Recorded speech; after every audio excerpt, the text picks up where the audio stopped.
Well, hello everyone, Dan Hurd with Dan Hurd Prospecting here. Welcome back to my channel. And if you're new, welcome. I hope to earn your subscription today. I am here today with Doug, aka Dad, and Evan. With Exploring with Evan. And we are going to be doing some smelting with the KK8 kiln, the quick kiln, and possibly casting a gold bar.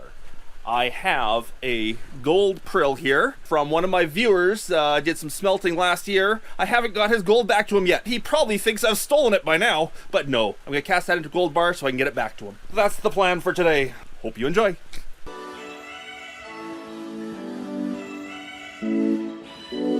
First job today is to start getting the material ready for the smelt. Now this is the copper ore. The ore I got from a copper mine a couple videos ago. And what we're going to do is we're going to try to smelt some copper out of it, which should be interesting. But the first step is we have to roast it. We have to take all the copper sulfides in here and burn off the sulfur, turning them all into copper oxides before we can run our smelt. Now, this gold prill here that we're going to cast as well, the kiln is hot.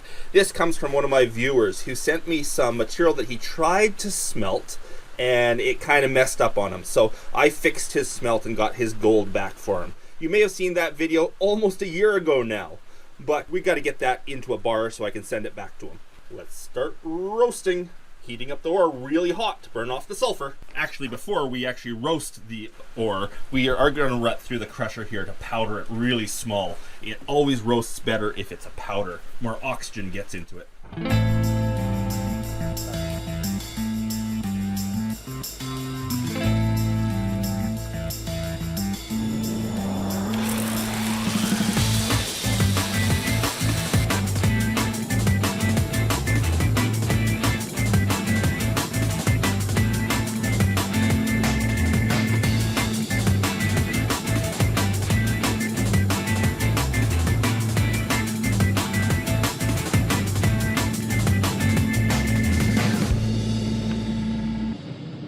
Now here's a shot of the ore before it was crushed, and here's a shot of the ore after it's crushed.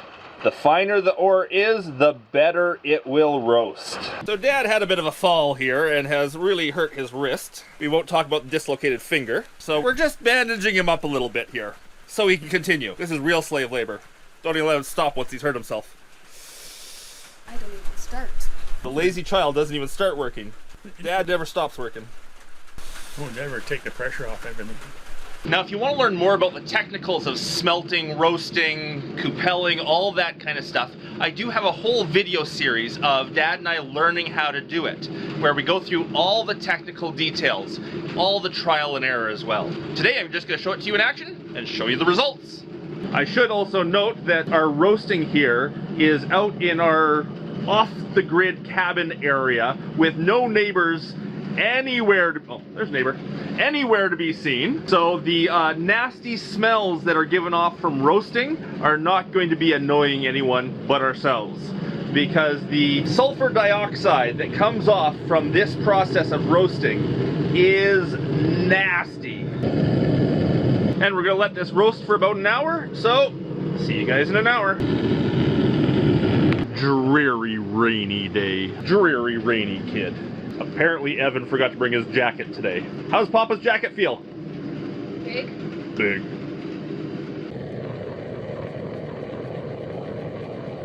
So we've taken it off the heat now. I've separated off what I want to try to smelt in the first little run.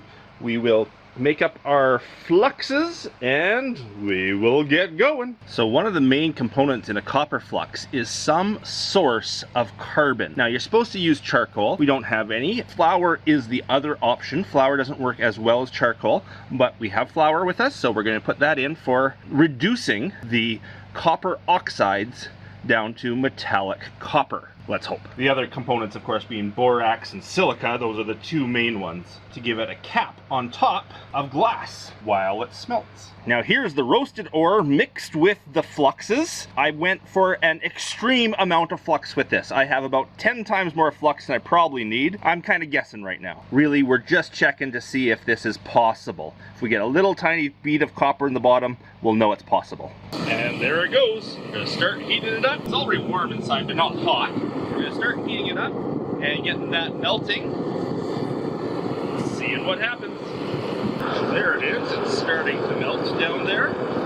not sure how many bubbles to expect from this, because there is so much flour in that it might be creating a lot of carbon dioxide inside the melt and bubbling a lot. So I kept my amount very small for this first one.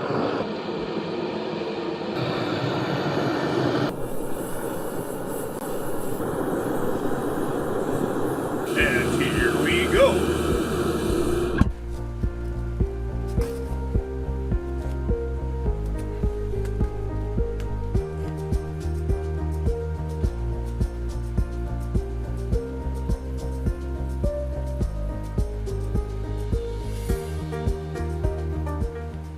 Trick with flipping it all the way upside down and over is important to keep flux from drooling down the outside edge.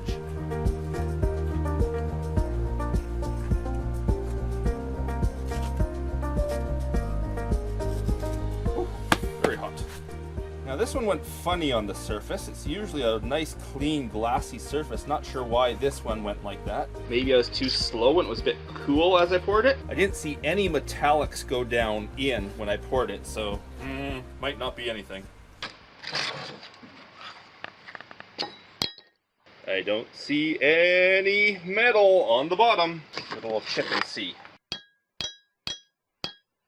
So there is a bead of something in the very bottom of the cone. It's not looking copper right now, but might be because it's still really hot. Maybe we have to clean it up and see. Well, there it is. There's our little round bead of metals that we got from that smelt. Though it's not looking bright copper. Maybe it's a mixture of copper and iron and maybe even some lead. We got something! And it doesn't look like there's anything else in that flux.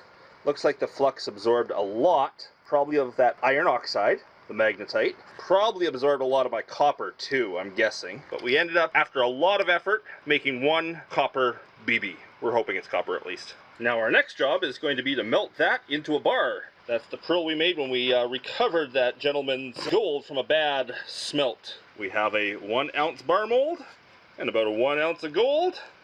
Let's see if they work together well.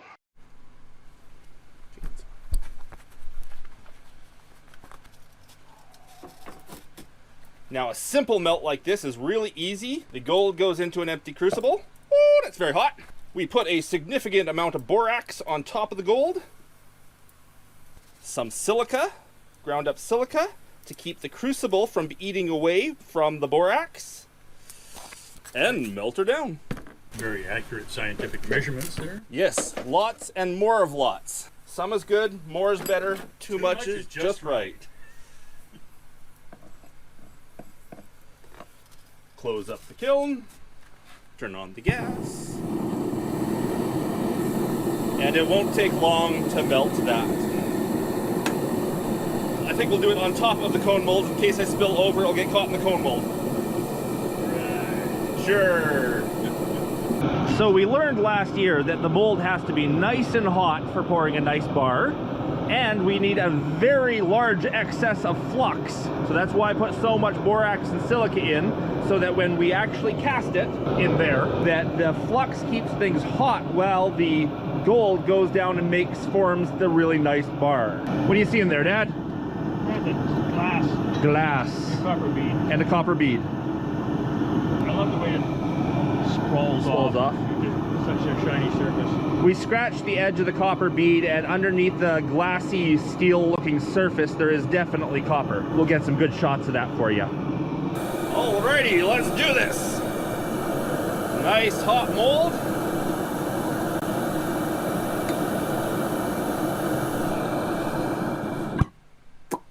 And let's hope we get a good pour.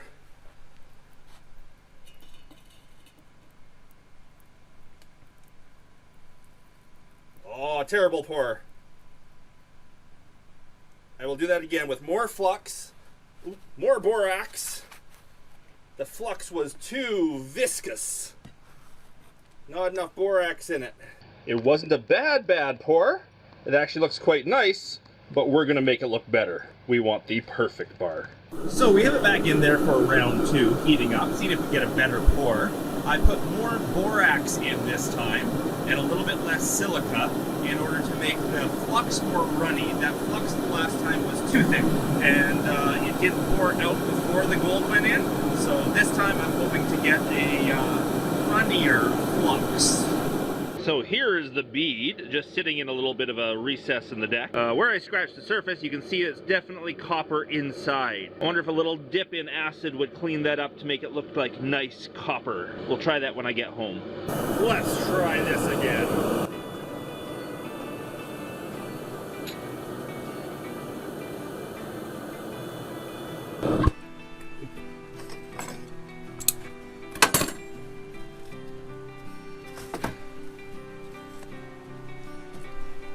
Oh, she's hot.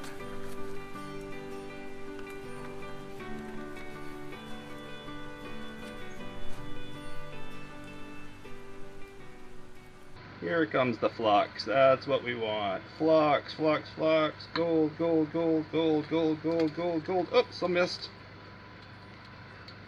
I think that will be a nice pour. Minus the two little beads. Certainly didn't want to rush through the flux, did it? Two little beads that dripped out. I'm not sure how that happened, but look at that, two little beads. But I think underneath the flux we're going to have a beautiful bar. Those beads bounced off the flux when they came out. Bonk, bonk. Yeah. I think that one did it. I think he'll be happy with that bar. Let's hope. Two nice beads.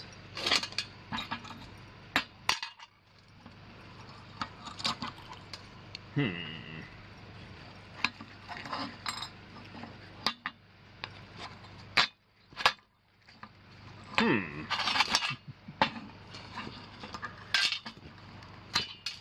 Oh, I see gold.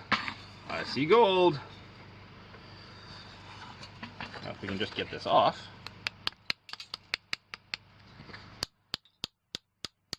Without breaking my mold.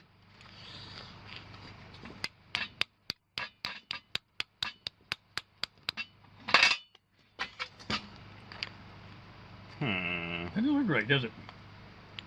Looks like the flux is stuck down to the carbon.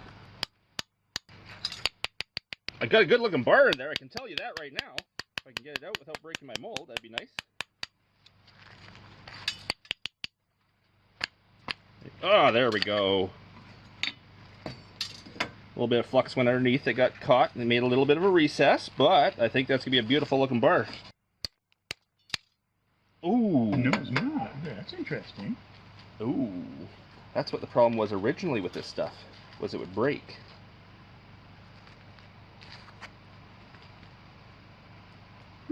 So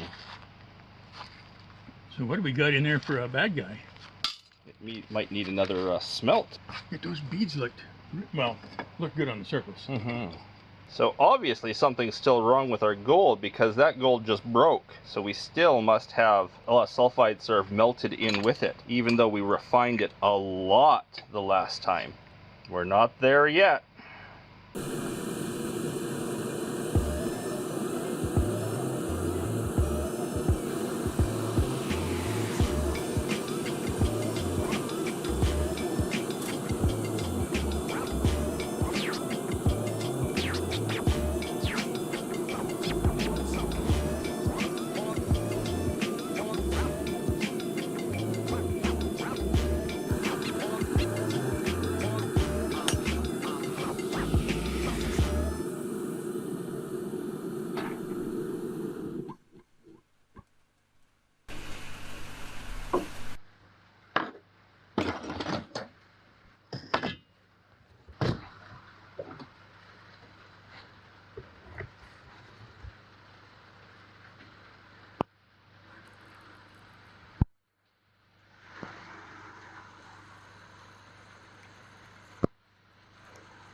I think that was perfect. Perfect bar. Let's hope. Ooh, hot gloves. Looking good. Looking good. So that pour seemed to turn out quite nicely. Just gonna wait for it to cool and see if I can pop it out of the mold. Strange how it sort of cleared the flux on the top this time.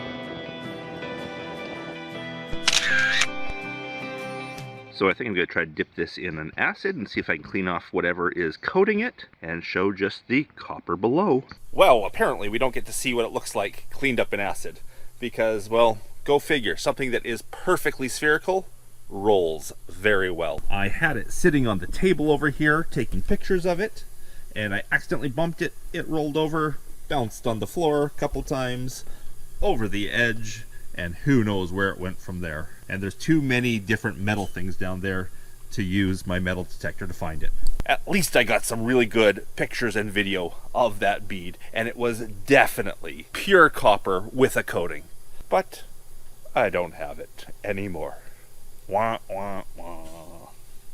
Oh well, at least it proved what I wanted it to prove. Now, for the gold piece, I ended up refining this piece of gold a couple more times actually before I did the final pour and got a good bar. It was still brittle, which meant it still had some impurities in it. I actually managed to break it in half at one point. So it's not pure gold, but it is very, very close. We tested it, it's very high, but there's still something in there. Still, a really nice piece of gold. Let's see what it weighs. 1.7 ounces. What's that in grams? 48.7 grams. It actually reduced in weight a little bit when I refined it a couple more times, which means it is getting rid of the impurities, which is what we want.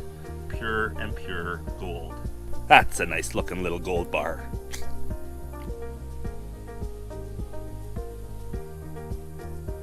Hope you all enjoyed my smelting of copper ore and my melting and casting a gold bar video. It was a lot of fun. Basically, I'm just playing around at this point. If you like this video, there's a good chance you'll like the videos I have taken in the past and videos to come. Please consider subscribing to my channel. And check me out on Facebook and Instagram, where I have lots of behind the scenes footage, stuff that doesn't make it onto YouTube, and maybe even some hints of videos to come. Big thanks to my patrons out there.